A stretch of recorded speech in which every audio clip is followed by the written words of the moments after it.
All right, and we are live again. Hello, and welcome back to the Gumtree of Liberty live show. I'm LibertyDownUnder, your host, and I've got Gerrie with me as well today. And we've got the returning guest, Heritage Libertarian, and as well, we've got Christpilled Libertarian. So, all joining us today to take a deep dive about Christianity and libertarianism, especially in regards to the COVID mandates by the American and Australian governments.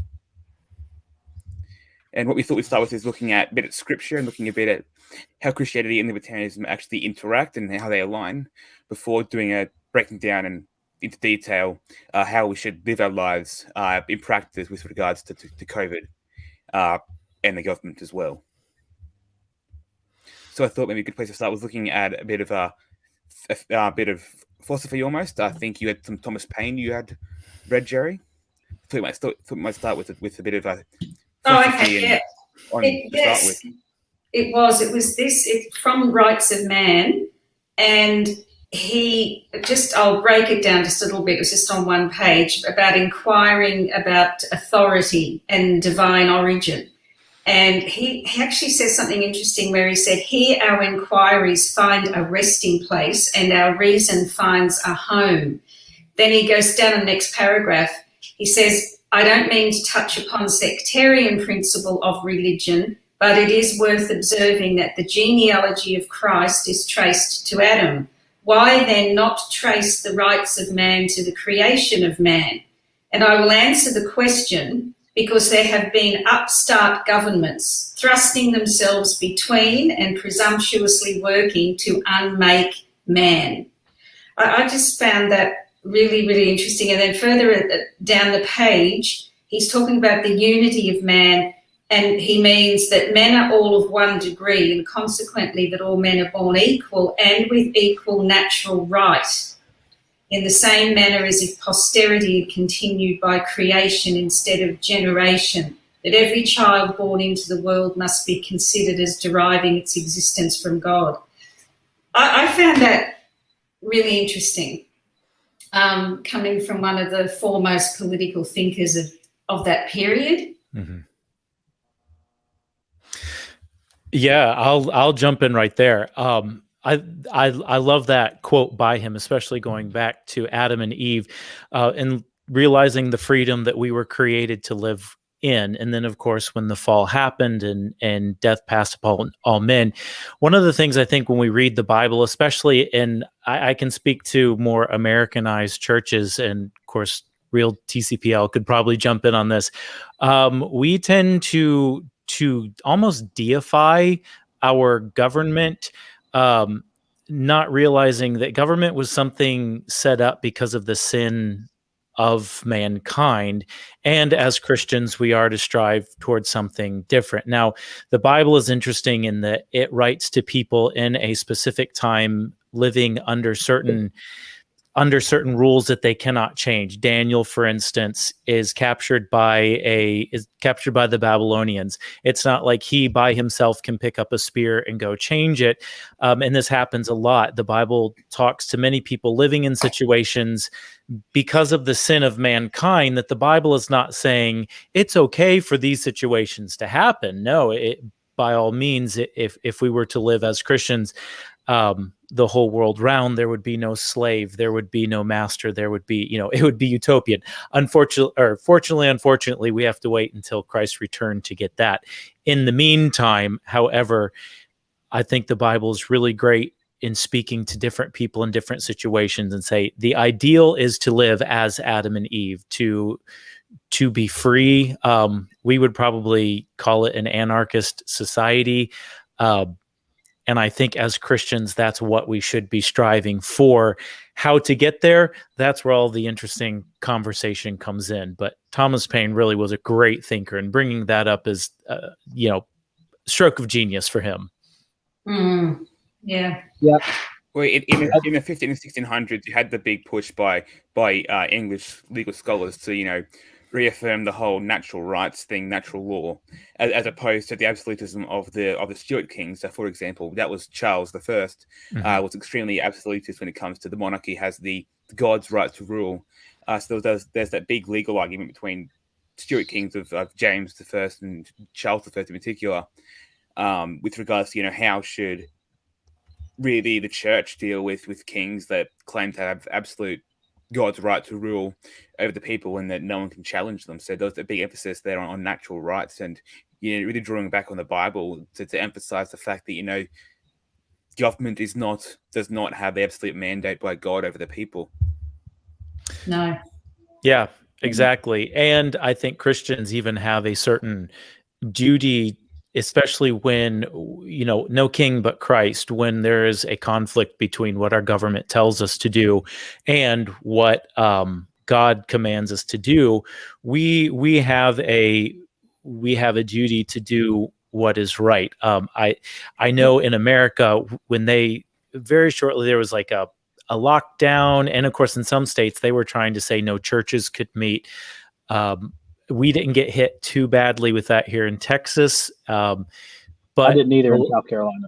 Oh, okay, all right. So in a lot of places they were trying to shut everything down, and that's one of those things where no, Christ commands us to meet together, and that is something that we are not to forsake. And so in that sense, it is our moral duty to disobey the law. Yes. I was looking at something just today on one of the same lines. The apostles in the early church made a habit of rebelling against government authorities and then responding to the authorities when they were criticized by saying, "Who are we to follow, men or God?" Mm-hmm. So, and I also think it's great to start with Thomas Paine and the pursuit of natural law, because in regards to how Christianity relates to libertarianism, because both of them, at least from my perspective, seem to be the most libertarianism and Christianity seem to be the most natural ways to conduct human endeavors. It's just it's the most efficient way to do it, first of all, and it's the most, I don't know, spiritually satisfying. Both of them are, one in the political realm and the other in the actual spiritual realm. So, yeah. And I would say they're not going to be perfectly aligned, but that's because Christianity is, of course, designed by a perfect God, whereas our political beliefs are designed by imperfect humans. So of course, people can always say, "Oh, well, what about this? What about that?" But that's the same for any Christian ideology. It's not going to be perfectly 100% biblically accurate, because you do have imperfect humans versus a perfect God. Right. And one of the things that I always say to libertarians, whether, especially if they're of the faith and even if they're not, is in order for libertarianism to work in a fallen world, there has to be a lot of self-denial, which is, something that the Bible teaches, where just because I can doesn't mean I should. And in, libertarianism, there's a lot of things that we would say should be legal, that people should not be locked up for, that I myself would not say this is a good thing to do. I think you should be free to do it. However, as a human and as a person of faith, I'm going to encourage you to a better way of living. And ultimately, I think it would play out socially, where the traditional family, the what we would consider traditional Christian moral ethics, when you get a group of people that associate around those principles, that is a society that will last. And the more hedonistic societies are the ones that just naturally, because of decay, would fade away. So that's why I think this libertarian ideal fits in with Christian philosophy so well, because of all of the teachings of self-denial, preferring others above yourself. You don't point a gun at someone's head and force them to do it, but it's something that you choose willingly out of love for your fellow man. Right. And two things to piggyback off of that. It was actually the concept of live and let live that brought me as a Christian to libertarianism, because I was a Christian first. Before I became a libertarian, I was in United States vernacular, I was a conservative Republican, whatever you want to call me. I mean, I voted for Trump both times. So, but I realized after voting for Trump the second time that my Christian faith did not require me to enforce God's morality on other people. In fact, there's a lot of scriptures that point to enforcing God's morality on yourself and letting God deal with everybody else, especially.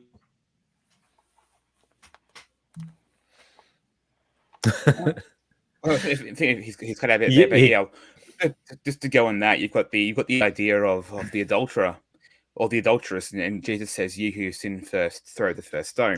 Yep. You know, to correct someone else for moral. There's a big difference between moral sin versus a violation of the NAP. So of course, when you have the moral sins, it's not our job to enforce it on other humans. It's the job of God. You know, clean the speck of your eye, or the log of your eye before you clean the speck of your neighbor's. You know, you can't criticize someone else on being immoral when you yourself are not perfectly moral. So of course, because to God, all sins are really equal, basically. So of course, you know, lying is the same as adultery in God's eyes, because they're all equal sins.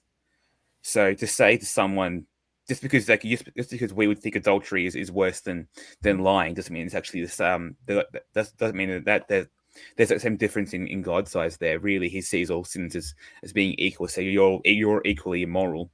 It's not like the greater sin versus the lesser sin. So they're all equal. It brings it in. It makes me think about the concept of that you must love yourself too, which was something brought up when I was brought up as a Catholic, which was kind of inverted, because if you did, that wasn't right. But because God, we must look to ourselves first, and we must acknowledge all of ourselves, and we must love ourselves really to love God in order to be able to love, because God is in us as well. There's that. It brings me back to that. Something that I struggled with, and a lot of Catholics did when we grew up, which we're not part of the Catholic Church anymore, but I found that extremely confusing, as did most people I knew. And I want to throw something else in, just listening to everyone talk. Now, this is pre-Christ, because I'm an ancient historian. So when I just have always found it interesting when my main area of study is the Republic and Cicero mainly. And in his book that he wrote to his son, he said in there about before the state, before anything else, you must live in a family unit and lay the foundations of what it is to be good people in the family unit. Now, I know that's paganism, it's pre-Christianity, but I found those things really interesting when I was studying ancient history, which has only been in the last 10, 12 years, because there's almost not echoes as such, because it's just elements of that already there coming through, if everyone gets my meaning. I just found it interesting because it is pre-Christ. Yeah. So, and of course, during that time, this would have been, Old Testament living, where, yep. Yes. Yes. Yeah. Welcome back. Hello. Hello. Hello. We can hear you. What you're saying? Sorry, Harry. Sorry. Yeah. So even in the Old Testament, when God set up the family, again, go back to the Garden of Eden, where you started off with that Thomas Paine quote, and God meant for the family to be the foundation of society, and it wasn't until post-fall where the cities that were the most vile, the most corrupt, were the ones that strayed away from the family unit. Hello. We can hear you. You're still muted. Yes, we can hear you. I think we've lost him. Uh-oh. South Carolina's having some issues with internet out there. But kind of interesting on that, and you were talking about Daniel earlier. If you don't mind, if we can transition over there to Daniel and how he was dealing with his own sort of pandemic or tyrannical government, if you will. I guess are we ready to go on to that one? Sure. Oh, okay. One of the things that was interesting about that story to me is, he was in his religion, he would be praying towards Jerusalem several times a day, and it was against the law to do so, especially after the other nobles had the pharaoh make that decree. And it was not something that he tried to hide. He opened the window. There was no sneaking around to it. And it was something that never really stood out to me until I started seeing what was happening over in Australia. And of course, I had already known Liberty Down Under at this point. And the thought occurred to me, I was like, there's a lot of people that probably can't go to church. Like, they haven't been to church in a long time over in Australia. There are several churches that perform my music over there. And I was very curious, like, what are they relegated to? And now that they're kind of screwing with live streams, like what's happening? Where are they, as Christians? I would say they have a moral obligation to disobey the state and to assemble, but I will throw that out there to others who have studied as well. No, I would say the same thing again. Daniel being very applicable here with regard to, of course, if the state's laws go against God's laws triumph every time. Of course, you've also got, I think, one of my favorite parts of scripture is 1 Samuel 8, where the people demanded a king to replace. So before Samuel, they were living under judges, which I guess are sort of like God-appointed prophets mixed with legal judges mixed with like spiritual guidance. Just the whole thing bundled all together in one. It was Old Testament contract law. That's what it was. Yes. You got to do what you want, and if there were any disputes, you went to the judges. That's what they were there for. Yes, basically you're there to represent. Basically, they were there to represent God's will, and the people went to Samuel, who was the prophet at that point in time, and basically said, we want a king. Can you give us one? And Samuel goes to God, and God says, look, if they have a king, they're going to basically be screwed over. The sons are going to be made to run from the chariot. Your daughters are going to be used for sex work. That's you have to lose land and money to the state in taxes. It's going to be really bad. Mm-hmm. Let the people know. But if they still choose to have a state after all that, let them do it, because it's God's mindset of it's got to be free will. He's not going to force you to not have a state. So they went from basically being a theocracy to be having an absolute monarchy. Even though they had God there, they still tended. You read First, Second Kings, and Chronicles as well, and you look at it's constantly like occasionally you'll have one king comes back to Christ, or I guess God at that point in time. But most kings tended to stray away from the teaching of the Bible. So of course God had to intervene with Babylon and Assyria, and that's where Daniel comes in. Living away from Israel, living in the capital city of Babylon, I think it was, and he's of course forced by the state to not worship his own God. So he's like rebels anyway. So I think that's a good inspiration for all of us. That God's will always comes before that of the state. So we should always be respecting God's will first, even if that means breaking the law. We'll always put God's law first. Of course, you had Jesus, who is obviously the best example of that. He broke the law himself. He broke the Sabbath to heal on Sundays. You had the Pharisees saying, "Oh, you can't do that. You can't." They had written down all these laws about how much work you could do, how many steps you could walk on a Sunday. They'd done all this complex codification of law, and Jesus basically said to them, "You're saving a person's life on Sunday. Surely that should be allowed. Even to that point of, of course, the Sabbath, the concept of it comes from God, but how the Pharisees had then written it down and codified it had not. So the idea was to have a day of rest, but a day of rest does not mean a day of no work. It meant a day of no work because you had the Pharisees who then interpreted it themselves. But of course, the underlying principle there is just rest, not like a work. So you can always disobey laws, even though it's put in place by religious authorities, if they disobey God's law, because God's law is superior. I guess you could think of that in a legal mindset as being God's law being the Constitution and every law coming from it. But ultimately, when there's any discrepancy, you put the Constitution or you put God's law first. I guess it's a good analogy to use. Well, and I think it is an absolutely beautiful picture of the gospel, and even it gets a little bit more closer to home what we're dealing with now. The Pharisees at that time, they were not technically, like, they were not in charge in a sort of real sense, but the emperors at the time kind of let them govern over the Jews, and then they answered directly to him. So there was some political umph behind the Pharisees. In the end, it was the Pharisees that convinced the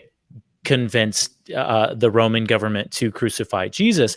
And yes, they had all of these rules. The problem was Christ, he was obeying the will of his Father, which trumped everything. Originally, that's what it was supposed to be. But even if you go all the way back into the time of Exodus, Genesis, Exodus, when you're getting the 10 Commandments, when all of these, even Leviticus, when all of these rules are coming out, and these rules are impossible to follow.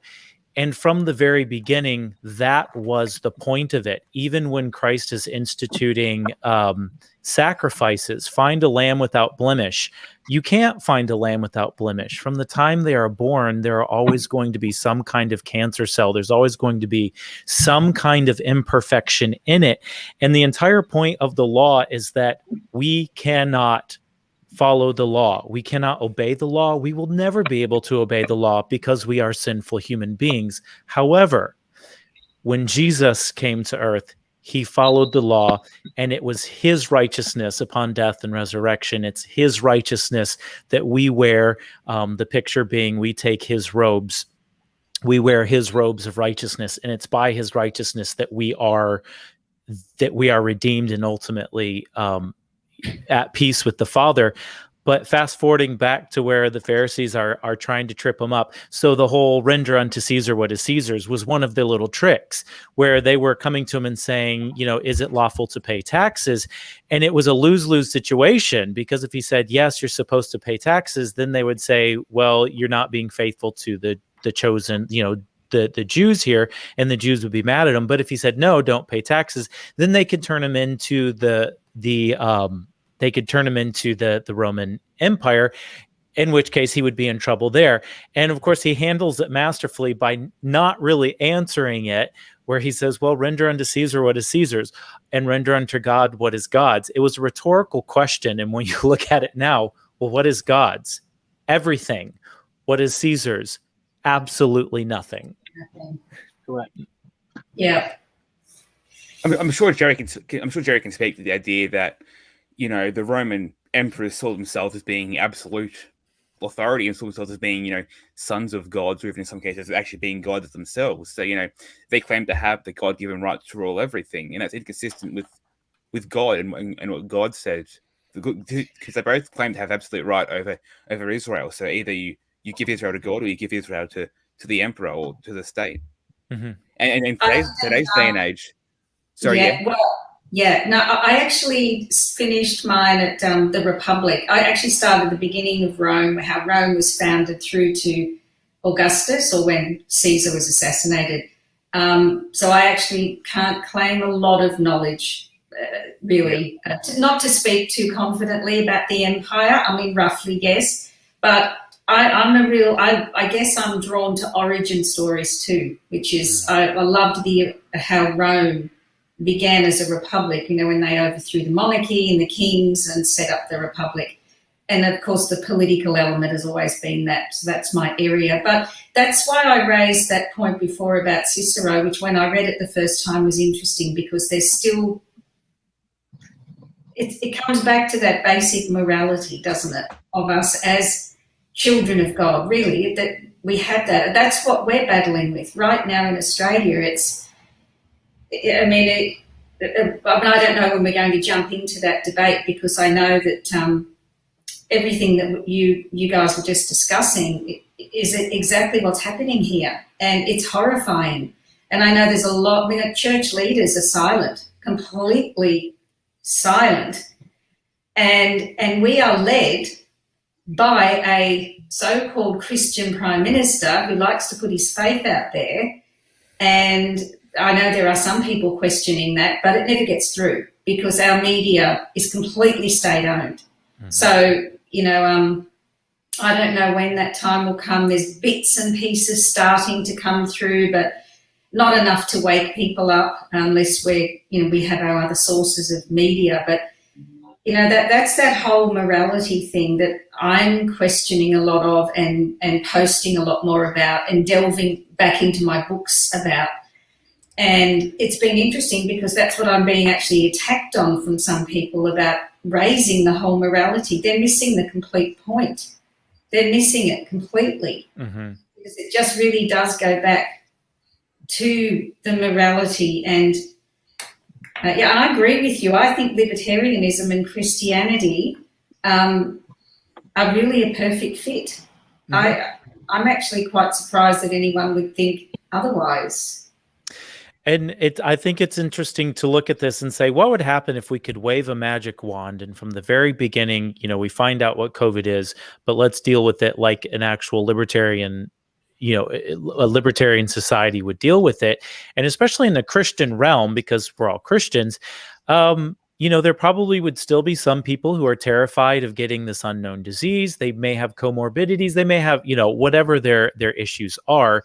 The rest of us are allowed to live, or the rest of us live in the freedoms and in the risk that we see fit.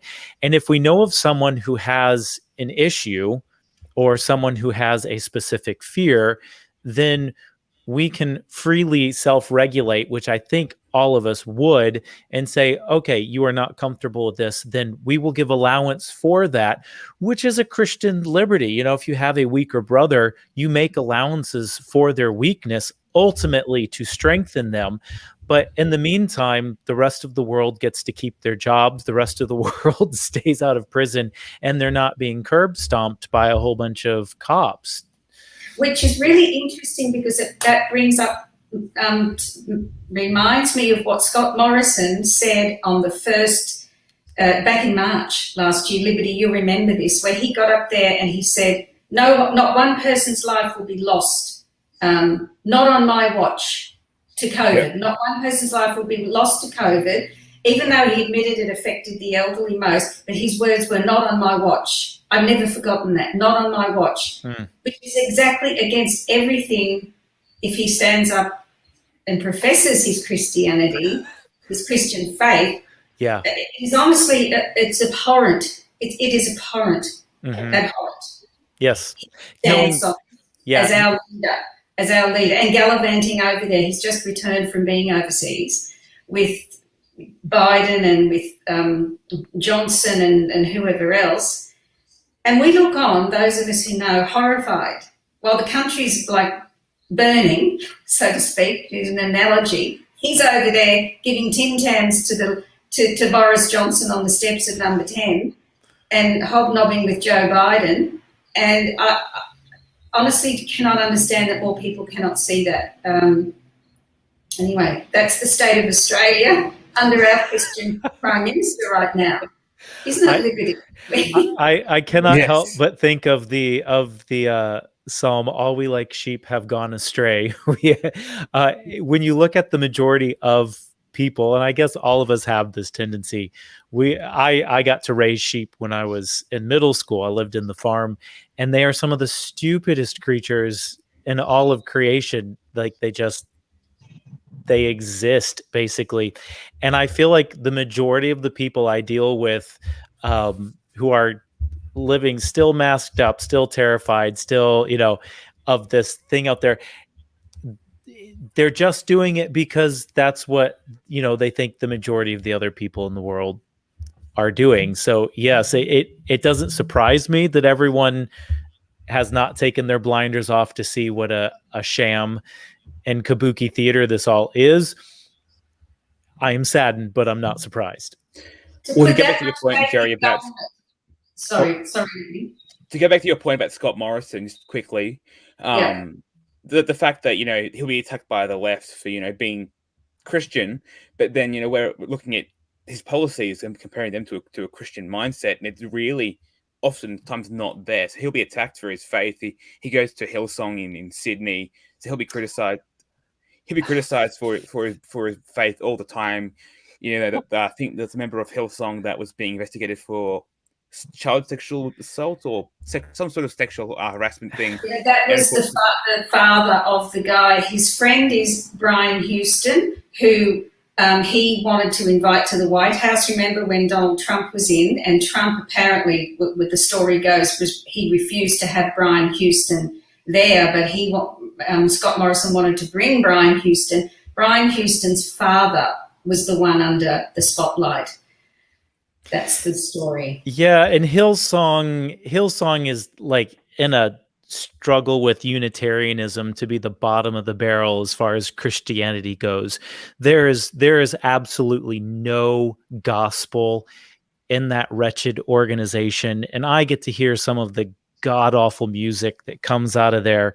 Unfortunately, it's very catchy, and a lot of churches like to sing it, but there's just nothing good in it, and they have taken just enough Christian to make it flavored that way, but the rest of it is complete and utter moralistic therapeutic deism. It is all about living my best life now. It does not preach you don't learn about the sin of mankind. You don't learn about your need for redemption. It's there just to kind of make you feel good. And sure, why wouldn't God let you in? It's pop music for Christians in the United States, basically.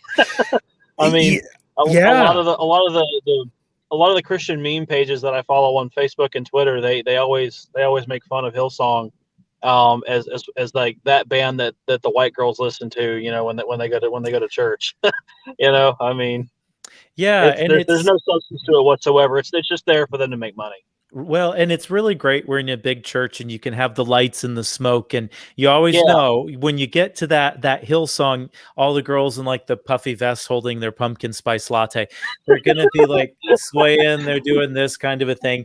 When, mega church world here in United States, and I'm sure it's the same in Australia, is all about emotional manipulation. And Hillsong gives you some fantastic material to manipulate your audience.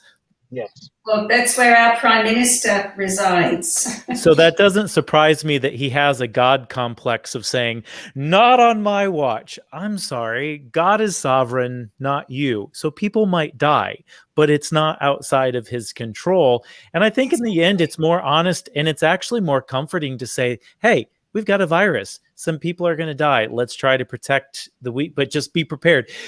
People are going to die. This is the way of life. This is what happens, rather than trying to hide behind his faith and use it when it suits him best. That's evil. That's evil. Mm-hmm. But it's also, like you said, it's completely outside of his purview. It's not up to him. So you would think that a man of faith would know that. I actually can't imagine like someone like Tony Abbott, Tony Abbott. I can't imagine Tony Abbott actually saying a statement like that. Tony was, I'm not giving a here or there for Tony Abbott, but he was, he was a devout Catholic, but they knifed him because you guys know we have a history of knifing our own prime ministers here. He got knifed before by Malcolm Turnbull, who he got knifed by our present one. But Tony Abbott, I just can't imagine him making a statement like that. It's just can't. We are in much more faith-driven. Yeah. Well, it sounds like it was more faith in practice rather than faith in just very much alone. Yeah. Yes, which is why I think the tragedy of our politics in Australia in the last few years is just that. It's just tragedy. Is that a good man? And he was. Doesn't matter what you thought of him, but I actually thought he was good for the country, and he was a man of conviction, and he never shied away from his faith. I mean, no prime minister ever got the vitriol spewed at him the way that Tony Abbott did, and they took him out It's like that's why people have no faith in politics, because good people just simply cannot last. Well, and going back to the libertarian and Christian mashup, I think one of the other great things, at least so I'm in the PCA here, Presbyterian Church of America. It's a very conservative brand of PCA, and we have absolutely no political references speaking anything in our church service, to the point where we don't even have an American flag in our sanctuary. And I came from a very Baptist background where, it looked like Uncle Sam barfed in the sanctuary every 4th of July and Memorial Day. And so I asked my pastor when I was first joining, I said, how, do you ever talk about, anything political? And he said, no. He said, as Christians, we are focused on eternity.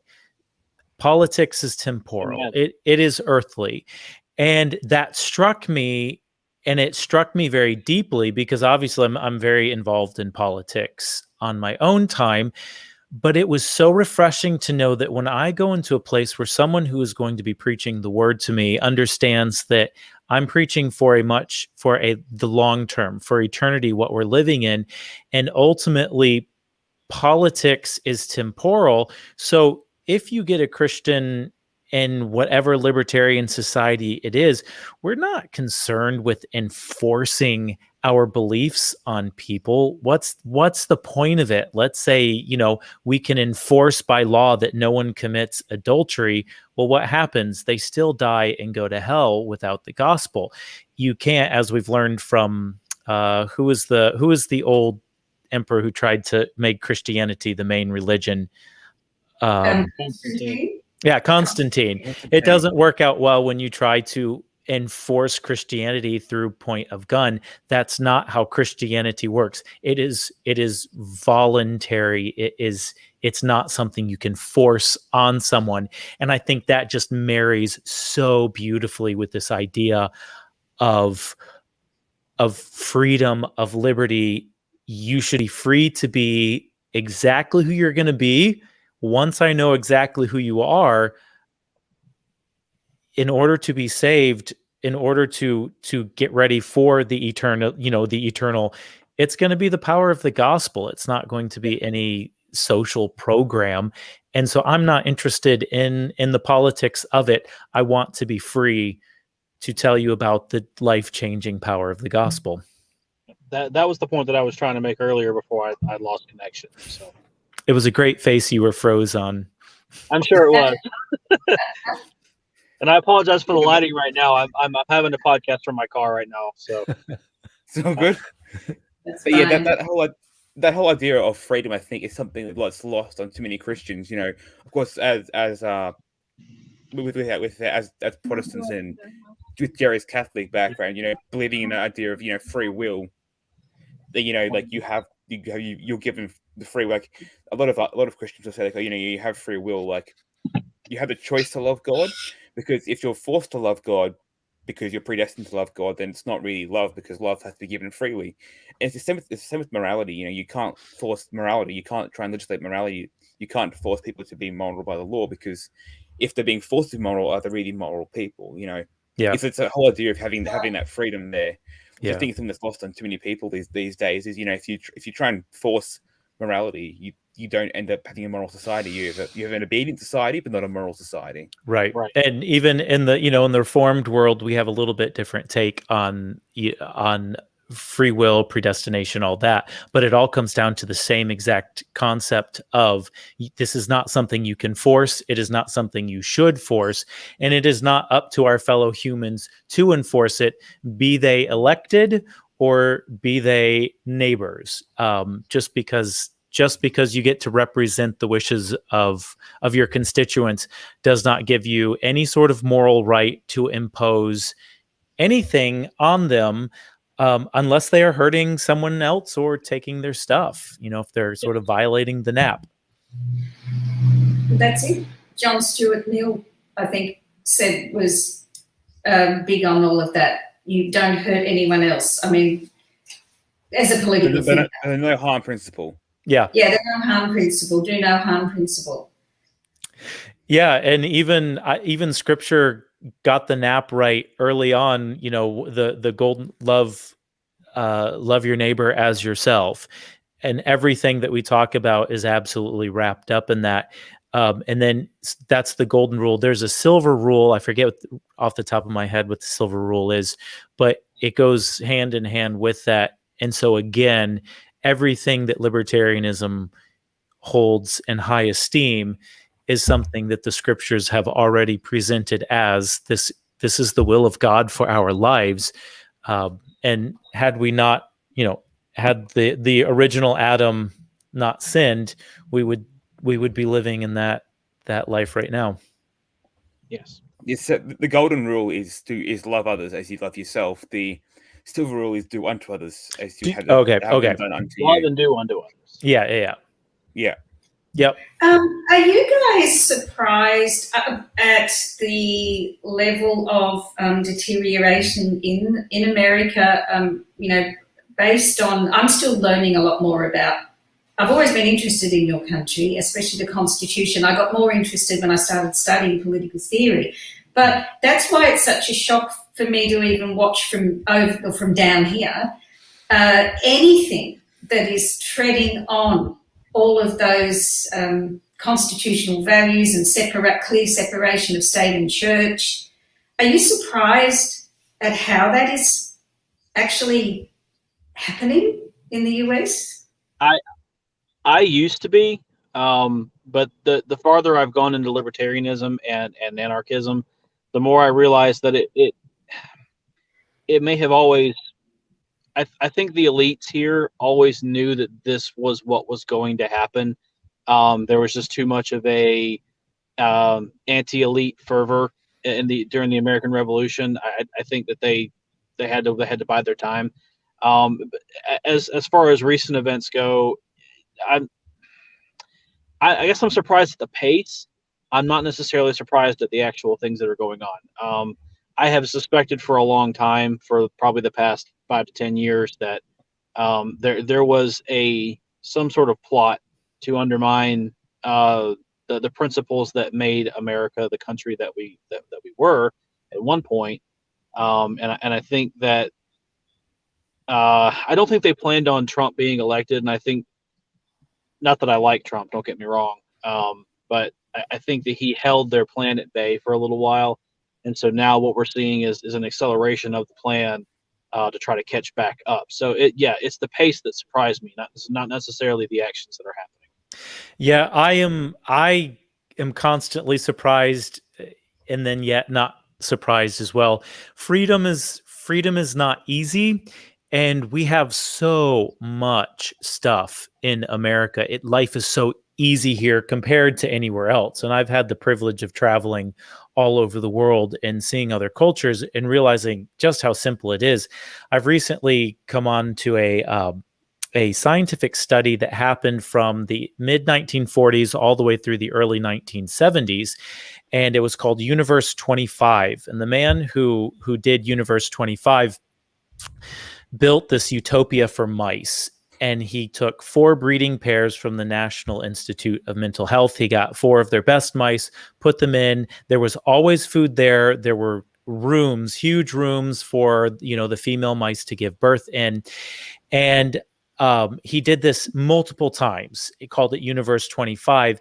And he found out that nearly every single time he was able to extend it with some tweaks here and there, but over 350 days, that was the average time from when he started. At first, they would explode. They would get 600 up to 1,200 mice that would be in there. Again, there's plenty of room, always food. And then all of a sudden, the male mice would become very aggressive, and they would mate with either male or female, anything that walked by. The female mice quit caring for their young, and so they started dying. They were not having as many mice there, and then they separated into 2 societies. So the society that lived on the floor of this utopia, they would all cram into little tiny places, and they had space all over to move into, but they just wouldn't take advantage of it. These other mice lived up on the second level, and all they did all day was they would eat and they would preen, and they ended up calling them the beautiful ones. And by the end of 350 days, every last mouse would die. It just got to a point because they were trying to create this utopia. This was how the entire society went. They were able to extend it a little bit by giving some of the mice these creative puzzles to solve. And so they could extend it by a week or two. But ultimately, even the mice who were doing creative puzzles would eventually just get despondent and they would die because they had no natural predator. There was nothing to fight for. There was no, survival instinct in it. And oddly enough, there was a fictional book, Mrs. O'Leary and the Secret Rats of Nim. If you remember, later they turned it into a movie in the early 1980s. And NIM, NIMH, stands for the National Institute of Mental Health, oddly enough. Wow. They wrote it specifically on this Universe 25. And when you look at, and of course, you would be able to tell me more on the Roman side of things, because the fall of Rome is lots of people like to cite the fall of Rome, but a lot of societies, this is what happens when they get into decadence, and they have nothing bigger to live for than themselves, which is where we are in America. We have nothing bigger to live for than ourselves. Secular humanism is huge. Atheism, everybody wants to be an atheist. And it turns into this lifestyle of just living for yourself. And eventually you die.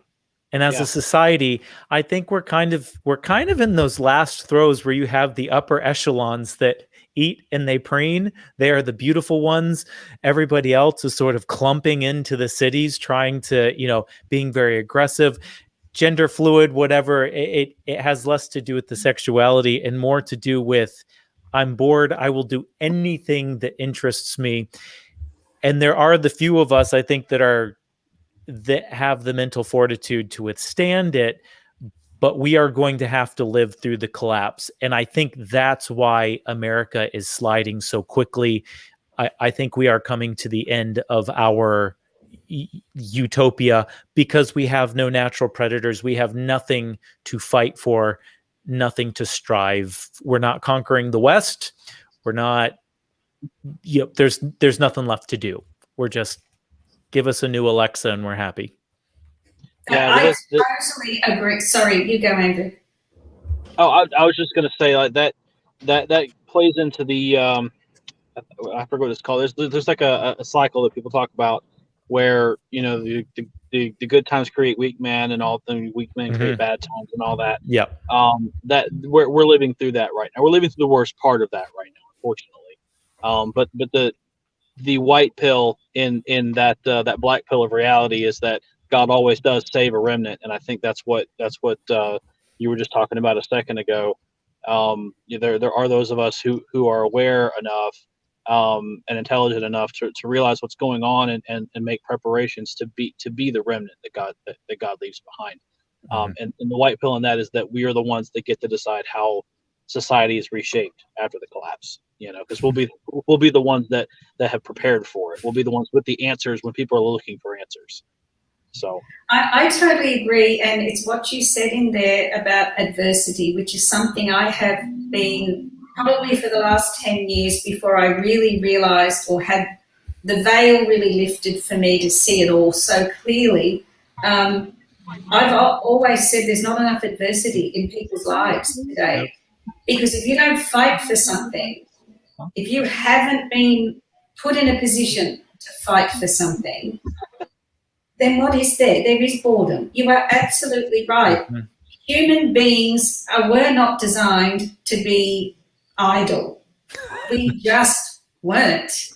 And Andrew, that cycle you were talking about, that's one of the first things I learned when I studied history. It's called Anticyclosis. And it's that, we're up at tyranny right now. I actually have it on my blackboard for my kids and divided into 4 quadrants. So it's just easy. I think there's about 6 the Greeks divided it up into. But we're way up, tyranny's up the top. And we've been in a state of apathy for so long. But it has accelerated quickly in the last few years. Yeah. maybe the last decade. But we're going through the same, aren't we, Liberty, here in Australia? I mean, and it's a playbook that's being used across the Western world. Yeah. And I don't know, they talk as if we were the experiment or the penal colony that's never been released. I mean, I'm not sure about that because we did travel the world for some years in there. But we're definitely feeling it now, because to lock us up internationally, and a lot of us have family living overseas, a lot in America. Yeah. Parents, children, I have a son there. It's unconscionable. Yeah.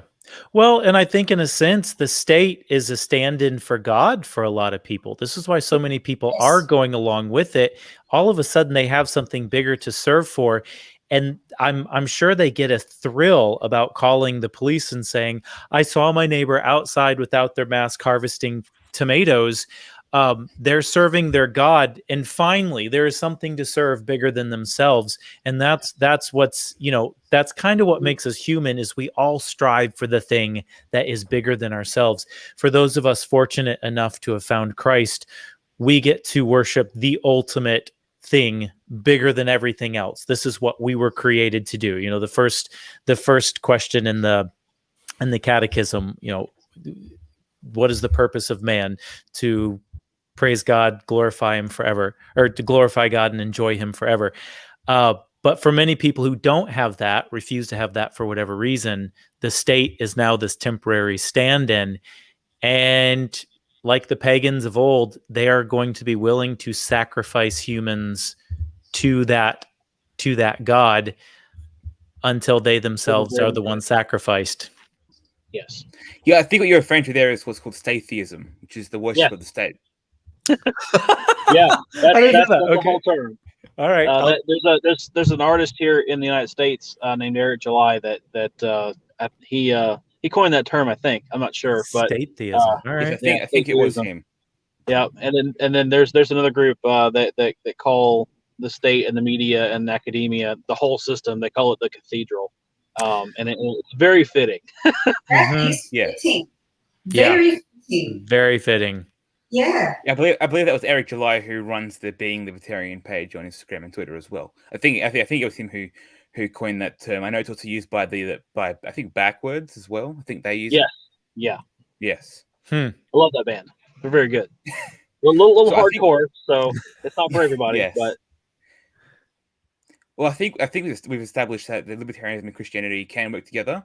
I wanted to then look at a couple rebuttals used by other Christians to say why we should obey the state when it comes to COVID. So the two that I've heard the most, firstly, Romans 13, which is probably a big one just in general when it comes to obeying the state, and the second one that I've heard, especially from left Christians, is that we should be looking after the elderly, look after those who look after the lowest of you, are looking after me. That whole concept there of looking after the lowest in society, clothing the poor, looking after those who are in jail, coming to feed them, that sort of stuff. So I thought maybe we'd start with Romans 13 first, and then take the argument of caring for the weakest in society. So I think Romans 13 is probably a big one used by those who believe that the state is essential, in the sense that they'll often claim that Paul said in Romans 13 to obey the state whenever, because it's been appointed there by God. Which kind of goes at odds of what we've been saying this whole time. Like, we've been talking about, why the state is not a Christian creation, like why it goes against Christianity. Yet here we've got Paul saying in Romans 13 that the state, is ordained by God to have authority over us. So I don't know who wants to handle this question first. I'll jump in first. I did a little bit of refreshing today on the various arguments about Romans 13. And one of the things that struck me the most, there's a YouTuber called, his name's Matt. His channel is called the 10-Minute Bible Hour. Very, very good channel, very informative. One of the points he made was that Paul didn't obey authority when it contradicted God, right? So as Christians, we have an obligation, I would say, to to be a witness to the world. You know, we probably should, not probably, we should pursue pacifism as much as we possibly can, in terms of an app and all that.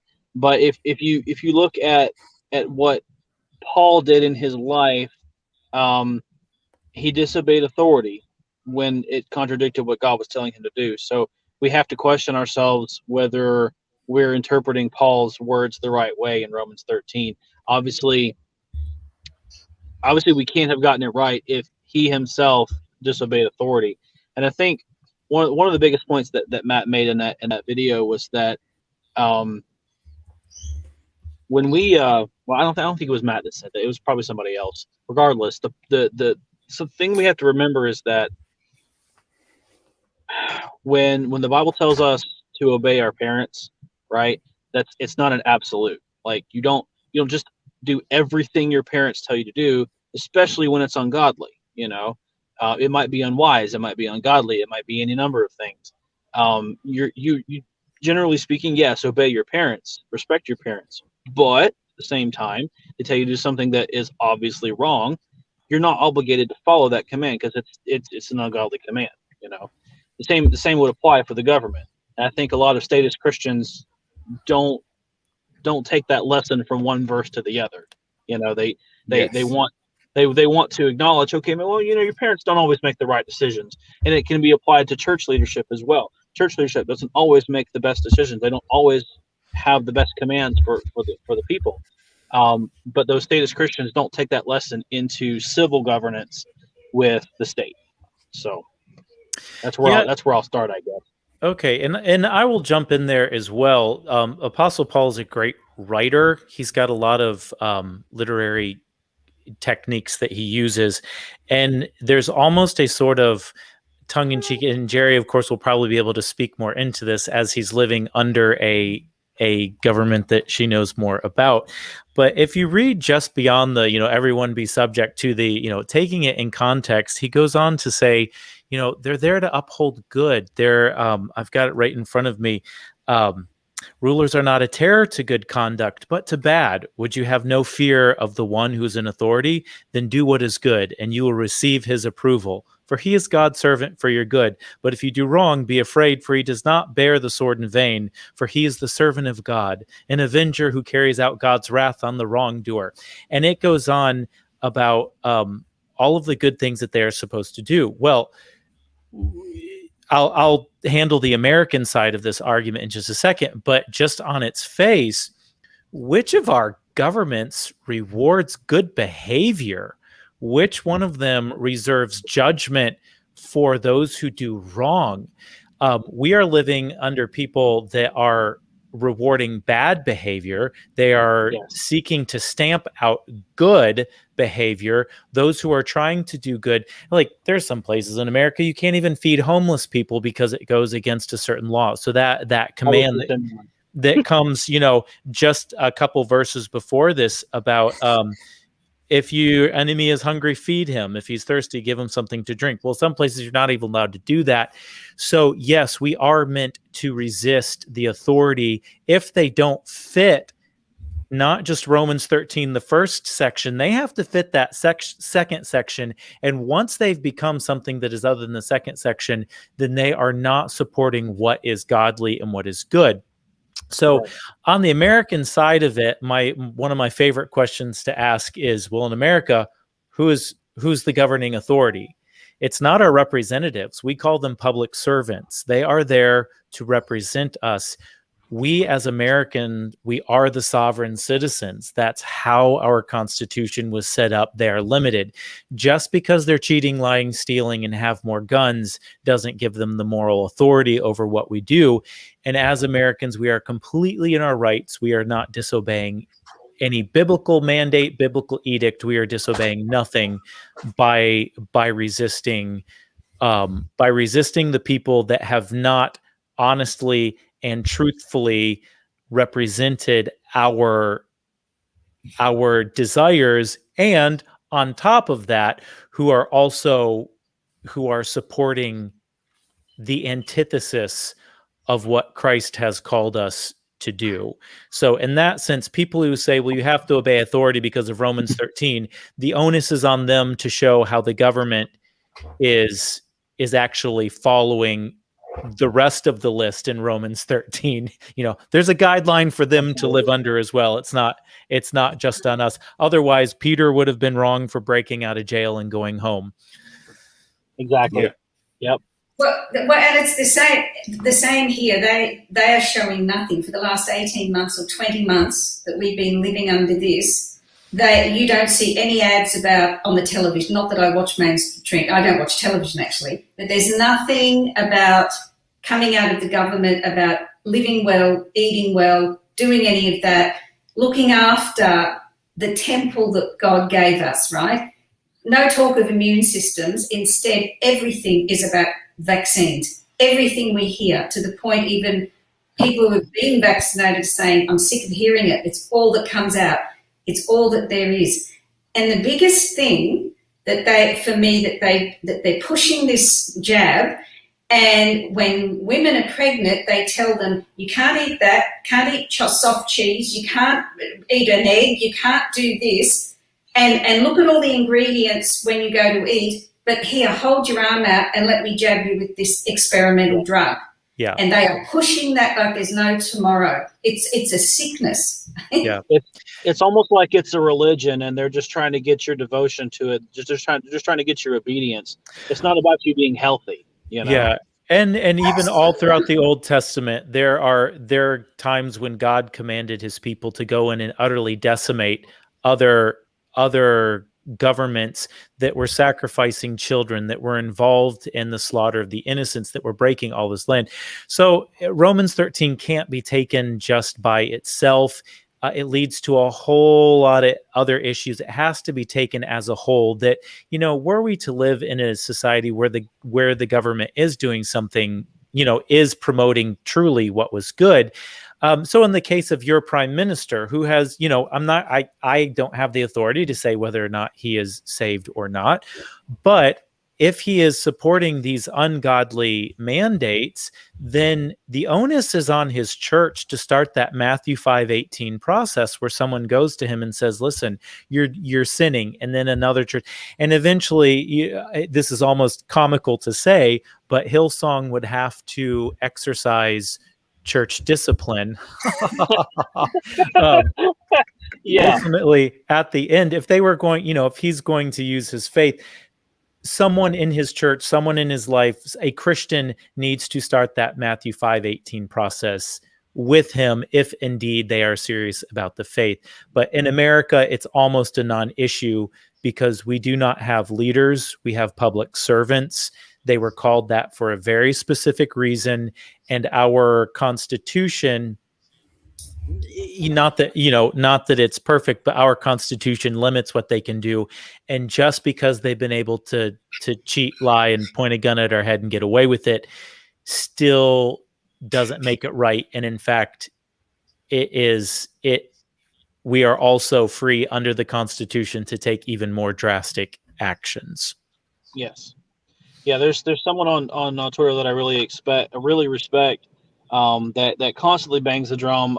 He's not even a Christian, but he has a really good point when he says the government has long since aggressed on us. When are we going to operate under the nap and fight back and defend ourselves? I'm not necessarily as a Christian. I don't want to be the one that pulls the trigger on somebody else. I will arm myself to the teeth and sit in my house and pray to God that they never come for me, because I will take as many of them with me as possible. But I'm also not going to go march on my state house and kill a bunch of bureaucrats and stuff like that. That's not the Christian thing to do. Even though they have all aggressed on me, I'm not going to go looking for a fight either. Well, and ultimately, death is not going to fix it. That is only going to codify. It's only going to encapsulate this in stone. That's when they start bringing in the big guns. Honestly, the most powerful things that Christians could do, be it here in America or be it over there down under, is to simply stand up and say no. I wrote a book, Drosselmeyer, Curse of the Rat King. And the entire point of it deals with power and the power imbalance. And ultimately, the main character, even though he doesn't stand a chance at winning, stands up and says no because it's the right thing to do. And it's easy for me to say because I live in a very free state, and this is not something I've had to deal with. But, in theory, if I were in a totalitarian regime like you guys are living in, I would hope to God that I would have the courage to stand up and say, no. Well, it's personal for me. I live in South Carolina, so I also live in a relatively free American state. However, I work for a railroad in the United States, and for the two Aussies here, the railroads are federally regulated in the United States. They're considered interstate entities, and thus they're subject to federal law. There's a whole agency that regulates the railroads. So when Biden passed his executive order recently about mandatory vaccines, that directly threatened my job, and I have not been forced yet to get a vaccine. I have not. There's technically a mask mandate, but I have not complied with it, and I don't intend to comply with the vaccine mandate either. But I may lose my job. My only, and I thank God for this. I usually don't like unions, but the railroads in America are also a union protected job. So even if I lose my job for a while due to this mandate, I probably will get it back eventually, and thank God for that. But that doesn't mean it's going to be easy. I'm not prepared to lose my job financially speaking, but spiritually, God's got me, and I'll just have to pretend. I'll have to depend on His protection and providence to get me through, because I may have to sacrifice my standard of living for a while. I hate to say this, with all that's going on in Australia right now, but it's my own sacrifice for this cause, So it is personal for me. Well, before Constantine, Christianity was very popular because it was a hard time. People were coming to the faith because it was the poor that were coming to the faith. The poor, the slaves, the servants, they came to the faith not because it was good, but because it was not because it was it was easy, but because it was hard. It spent through the years becoming very popular, even though it was a crime to be a Christian for much of that time. Until Constantine, it was very popular amongst the lower classes as the poor, as opposed to the rich, because it told you to persevere in hard times because you know that you've got hope coming. It wasn't until when it was eventually legalized under Constantine, it became the popular religion, and it started attracting all the rich and the merchants and so forth. But until then, it really was, we question because it's hard times, because we have hope in the faith that we have in Jesus Christ and God and the second coming of Christ. That's what it was there for. It was about optimism for the future, even though it can be really tough right now. Yeah. Well, and Andrew, just and Harry tested as well for both of you guys. It's the same happening here. On, I think it was Friday, they were given, the frontline healthcare workers were given nurses and doctors, I believe. If they didn't take the jab by then, they'd lose their jobs. I think there was about 10 or 12,000 of them in New South Wales who stood down because they won't take it. I mean, it's happening here. There is a paramedic who actually he's easily I can send you the link. You can watch him. He has stood down from his job. He stood up for the cause. He's from a very small regional area in our biggest state, New South Wales, and he has taken the government on. And he said in an interview the other day that there are no beds in two of the smaller hospitals, as there's no staff, because they stood down, and they're walking away. They're sacrificing their jobs, their livelihoods. Now, some of them may have supplemental incomes. We don't know. Some of them don't. We've heard some horrific stories. So I guess in that respect, behind the scenes, there is good things going on. There are good things going on from ordinary people. There's a lot to hope for. Yeah. Let's hope there's a good black market that comes on for health for healthcare services. We have something called patient care. It's fairly new here in America. It's a patient care model, and instead of paying insurance, you pay a monthly, like a $50 monthly fee, and you get unlimited visits to your doctor, and everything is sort of cash. So, and this has all come out because the insurance is such a fraud and such a scam here. So let's hope, fingers crossed that my fingers were crossed. That looked bad. Yes, fingers crossed that the black market for healthcare booms in Australia. That'd be great. Well, there are some alternative unions that have been formed where a lot of these people, because the traditional unions weren't supporting them in the healthcare, and it's that has just taken off. So there are things happening. Yeah. Well, we covered this on the last live stream we just did with me and Vic Klim. We're talking about how I think it was 10% of healthcare workers are being laid off. I was talking to a mate of mine who's a nurse on Wednesday, and he said that, and he's pro-vaccine, but he was telling me that if you didn't hand in your form to the trauma-based hospital, which is a public hospital, by Thursday, so the next day after I spoke to him, you'd lose your jobs. They lost a lot of stuff over that. I think it was 10% is the national average. And we don't have like a national guard to fill in the ranks like you do in New York.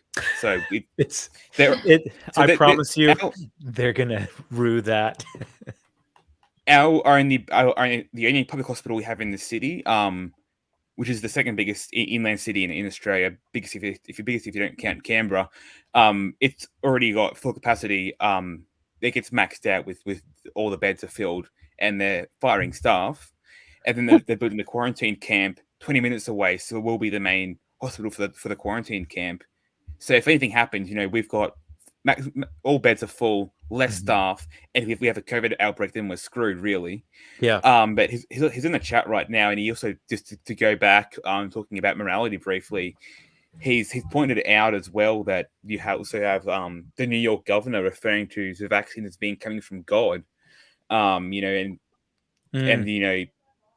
the idea that preaching from the pulpit is in the sense that vaccines are basically seen as gifts from God to some of these people, which is a real perversion of Christianity. He's starting to say that God gave us vaccines. Well, because God gave us our immune system as well. I was going to say God gave us immune systems, and they seem to work really well. When the whole vaccine thing was coming out, I was reading a book. It was on a different subject matter, but it was dealing very heavily with DNA, and it was going way into depth. I had to do a lot of outside research just to understand this book. And when I didn't know what an mRNA was until I started reading this book, and when I realized what it was, we are monkeying around with something we don't fully understand. And, even if it was not the government that was pushing this, I would still be reticent to take the jab, just because what they're doing is so complex.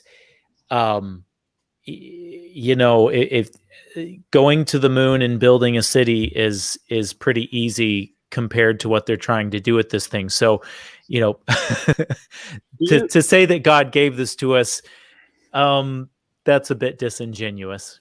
Absolutely. Question: Do you know?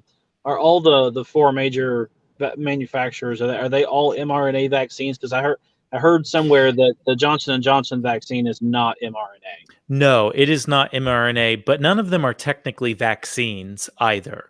It's just trying to trick your body into naturally producing something that produce that antibody. The closest thing that we have to an actual vaccine is the monoclonal treatment, which is leagues better than anything they've got as far as medically goes. But no, they are not vaccines, and that they were never intended to make you immune to COVID as a whole. And actually, they were just specific on the spike protein of COVID-19, which, as I understand it, and again, I'm not a scientist, that was a very minute part of it, and it's not even doing that well. People who are getting the vaccine are finding themselves with a lot of like free floating spike proteins. I don't want to get us taken down off of YouTube, but we'll just say by CDC's own saying this is not technically a vaccine. Yeah, and that's probably part of the reason why these vaccines are not protecting people against the Delta variant or whatever other variant what they want to talk about. But the happy thing is Moo doesn't exist anymore. We have eradicated it from America. That's like good. it's gone. It's gone. So woohoo! Yeah, maybe they'll leave us alone. So I thought I might quickly share my stance on Romans 13, then move on to the second point. So there are two approaches I take this. These are drawn from a couple of libertarian Christian books called Call to Freedom and Faith Seeking Freedom. Both, I think the second one's put out by the LCI, the Libertarian Christian Institute, and the first one is being supported by the LCI, although I don't think it's actually one of their books. But I do know that they supported Norman Horn, who heads up the LCI, wrote the foreword for Call to Freedom, and obviously, his organization wrote Faith Seeking Freedom. But so there are two ways I approach Romans 13. The first way is, is the use of. So if you look at the original Greek, it's not authority, it's exousia, which means more than just the state. We've translated it to mean authority, but it can also, in the sense of political authority, the state, but it means like the power of privilege, power of force, power of capacity, power of competency, power of freedom, objective mastery. You got delegated influence to jurisdiction, liberty, power, right, strength. It's got all these different meanings. So it's not just deals with political authority. It also deals with other authorities. So you got the church, the family, a business. They're all authorities under the Greek exousia. So you've got to then, as you were saying before, Chester, you got to look at the steps you go through to say if it's good or not, and apply it to more than just the state. It applies to all these other different types. So it's not just the state that so you got to be careful there as well in how you interpret it that way, because it might not apply to the state, but it could apply to say that the church. So it's more than just the state as authority. It's any authority, and that of course then means, well, the Bible's authority and the state's authority. So what happens when they contradict? Well, then you got to go under the give unto Caesar, give unto Jesus, give unto God. And really, as we've said before, God takes the priority there over giving to Caesar. So when the authority of God clashes with the authority of the state, you have to give a priority to one or the other, and usually that means picking God, because God takes precedence over fallen man authority. And the second stance I take is more the historical approach. So at that point in time, you've got multiple revolutions by the Jews against the Romans. You've got that's probably the biggest one, was 66 to 73 CE, and that was the one that led to the led to the second destruction of the temple in Jerusalem.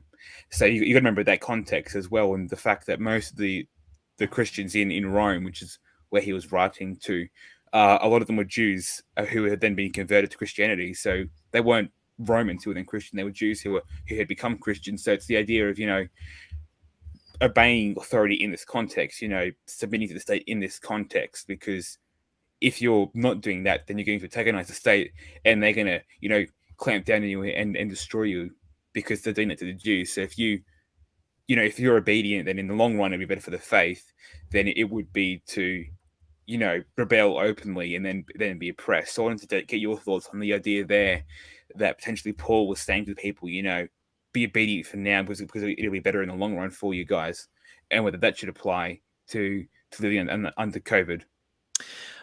Yeah, I think in the same way, like I'd said at the beginning, where God writes to people who are in situations that the Bible does not condone. For instance, if you go to the book of Philemon, that's all about a slave that had escaped his master. The Bible is very anti-slavery, but it writes to a time and place where slavery is very commonplace. And so there are things for slaves while they're living in that reality. It's not this chimerical sort of book like, well, wouldn't it be nice if? It's very practical in that, because as a fallen human race, we are going to be in situations that are less than what God intended for us. So, yeah, back to that point, I think it's very plausible that Paul could have been saying, for now, obey them, do what you're supposed to. Later on, live in the freedom that Christ fully intended, and how he lived his life would seem to support that translation of it. I would have no problem getting behind that. But for the people who are living in that time at that place, it's better that they obeyed and lived and were able to spread the gospel, because again, this is the foundational period of the church. This is kind of intersecting with the time of Acts a little bit after. So this is foundational period of the church. And it was better for them to live, to proclaim Christ, and ultimately his, the goal of the Christian was to live peaceably with all men as much as possible. Yeah, that makes sense to me. Should we? I am cautious. We're coming up to the hour 30 mark, so I just want to briefly touch upon the idea of lockdowns being supported by the Bible, because you're looking after the weakest, the widows and the orphans. Give it to me. I'll take it. Okay. Yes, we should be looking after the weakest. We should be feeding the hungry. We should be clothing the naked. We should be ministering to the fatherless and the widows. Do you want to know who is the absolute worst at that? The state. The state is the absolute worst. And when they get their grubby little fingers involved in dealing with the poor, they take our tax money that we could be supporting other. And so like we have to support charities on top of being taxed for it. And then so for people to say that this is what the government is doing, the government is not supposed to. This is a job for the church. This is a job for the Christians. And it wasn't like the government stepped in because the church wasn't doing it. They stepped in because they saw this as a gigantic cash grab. We are a giving people all around, especially Christians. We are responsible for the majority, I would dare say, of hospitals, of missions, of all of these charitable organizations. And we can do it we can do better quality for less money. And we are oftentimes more local because we know the needs of the people in our community.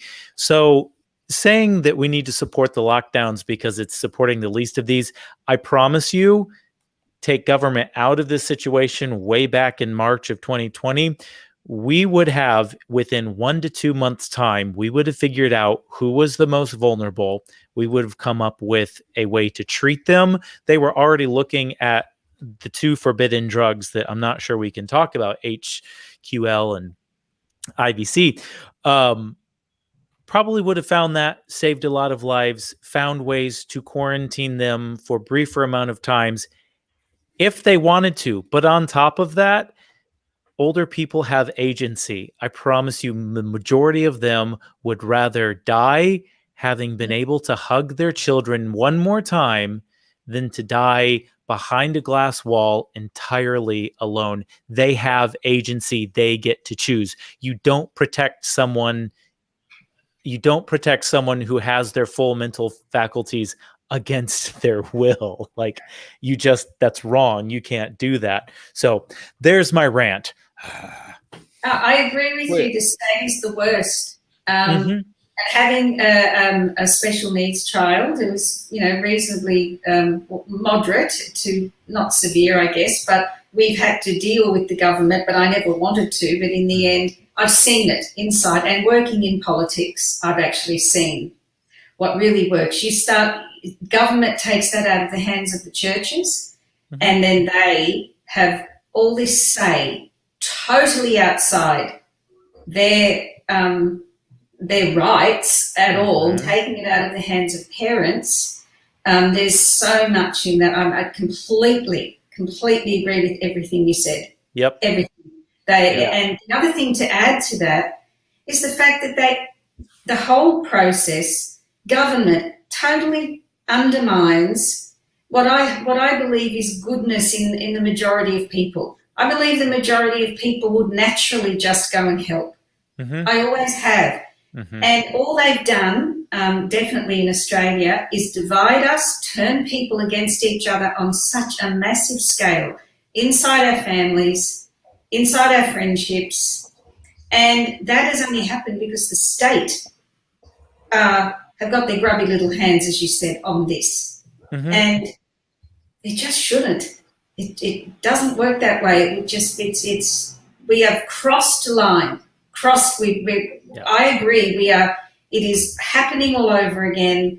This fall, it cannot go. I just don't see how it can be sustained. Yeah. Well, the way that we're living, I just can't believe it can be sustained. What's going on in Australia? And I one thing I do want to kind of put out there is the state is not human. The state is not a living organization. The state is a whole bunch of other humans that will stand before God in judgment someday. And so for us to say, well, the state is taking care of them. No. It's people at the top with a gun pointed at your head, taking your money. Some of it may trickle down there. No, I agree with the people. Yes, we should be looking after the least of these, but the state and those people are the absolute worst idea to look after people. It might be Oh, my addition to what you both have said is that if we're going to look after the least of these, then what about all the teenagers in the United States who have committed suicide from being so alone, being out of school? What about all the cancer patients that don't even know they have cancer right now because of misscreenings? What about all the other people who needed surgeries or whatever else who aren't going to have those procedures now because we were locked down and they couldn't go to the doctor?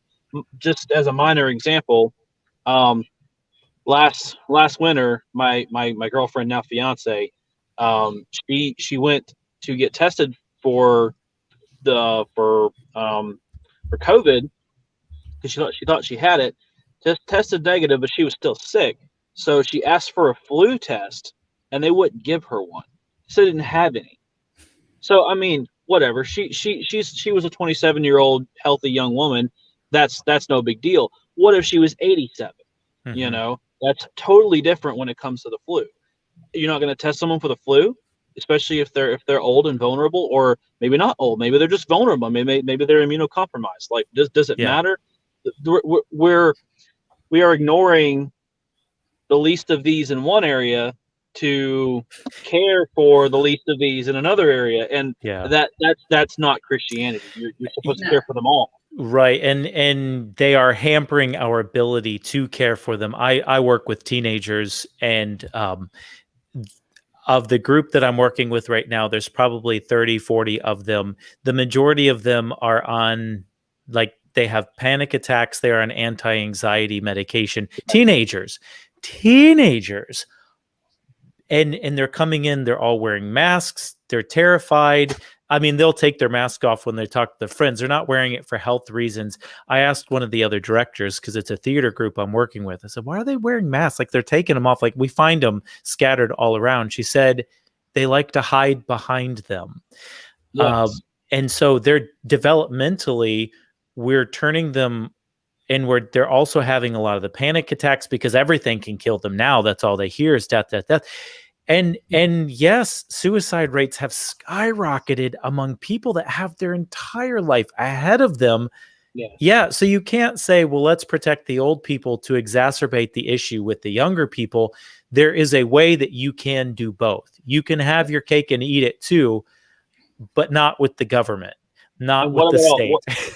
And what about all the children that like the young children that just missed out on school and social interaction and everything else? I mean, we can't even imagine the damage that we've done to the preteen children. You know, we won't see it for several years, and when it hits, it will be devastating. It'll be bad. It'll be so bad. Yeah.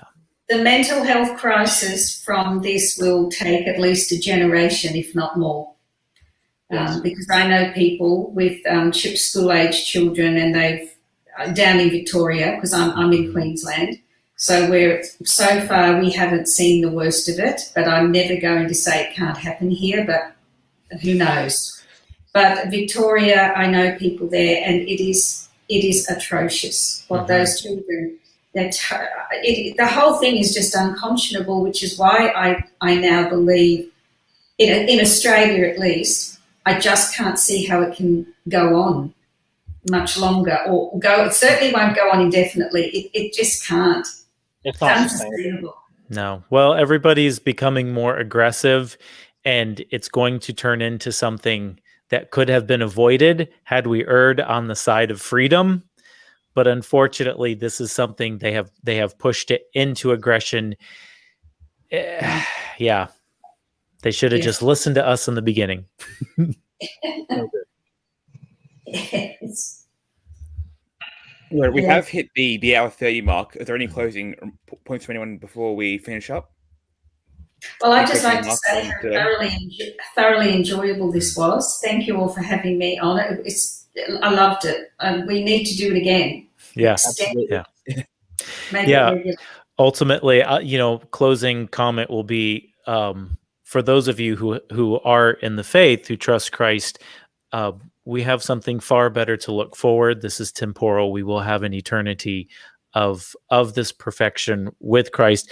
And for everyone who is struggling with issues due to all of the fear and everything that is so against Christ, fear, hatred, war, the power of the gospel to change, the power of the gospel to heal cannot be underestimated. And ultimately, if Christ is lifted up, he will draw all men to him. And let's err on the side of true liberty for eternity, as well as temporal liberty. Yeah, agreed. My closing statement. I apologize for all the technical issues I had on my end. I'm traveling right now, so that will be taken care of next time I appear on whoever's podcast. But as far as the subject matter we've discussed, I agree with everyone else. We need to err on the side of liberty, and I would say that for those that are in the faith, those that profess Christ, we have a huge responsibility, like Gerrie said, over the next generation to preach Christ and show the love of Christ for all these people, these billions of people over the planet that are going to need him. They're not going to need us. They're going to need Jesus. And we need to be there to show him to the world, because they're going to need him so bad. So it's kind of an admonishment for anyone listening. You need to be the change. Yeah. Yes. Anything that you guys want to plug before we finish up? I will plug my book. This is the cover. It is Drosselmeyer, Curse of the Rat King. It is a prequel to the Nutcracker ballet. Christmas is coming up. Might be a fun read. It is kind of like Harry Potter meets Jason Bourne. It's the book one of a trilogy. And in fact, so if you want to get it, it's on Amazon. You can do digital download. You can do paper copy. And I think it's very timely. I started writing it on day 1 of the 15 days to flatten the curve. And power struggle is something I'm very sensitive to. So let's just say the book is very timely at this point in our lives. Very good. I will have a look. Yeah. You've given me inspiration to get mine. I've got books everywhere with so many notes in them. I want to write historical fiction somewhere around the Republic, of course, because that's my area. On Cicero and anyway, you've given me inspiration. If you add an elf or a dragon, it will sell 1 million copies. True. Yep. All right. I think we'll finish up then. Oh, sorry. Do you have something to plug? I just wanted to plug myself and my beautiful fiance. Obviously, my handle's right there in the corner. And my fiance is at Daisy and Sage on Twitter. She needs more followers. So everyone, please go and do that and just listen out for us. So. What was that again, Andrew? Your fiance's handle? at Daisy and Sage. Her name is Haley. Hey, Haley's. I'll get it off Liberty. He can put it up. Okay. Yeah, I'll put it all the Twitters and social medias in the description below. I think we'll finish up then. Before we go, we've got episode 4 coming out this week, looking at the history of libertarianism in Australia. And also, good news, our website should be up sometime this week as well. So that's finally, it's been in the works for a while, but that should be up this week. Hopefully we'll have a couple of articles coming out by the writing team. So looking forward to that. Wahoo. Anyway, until next time, thanks everyone. See you. See you. Thank you.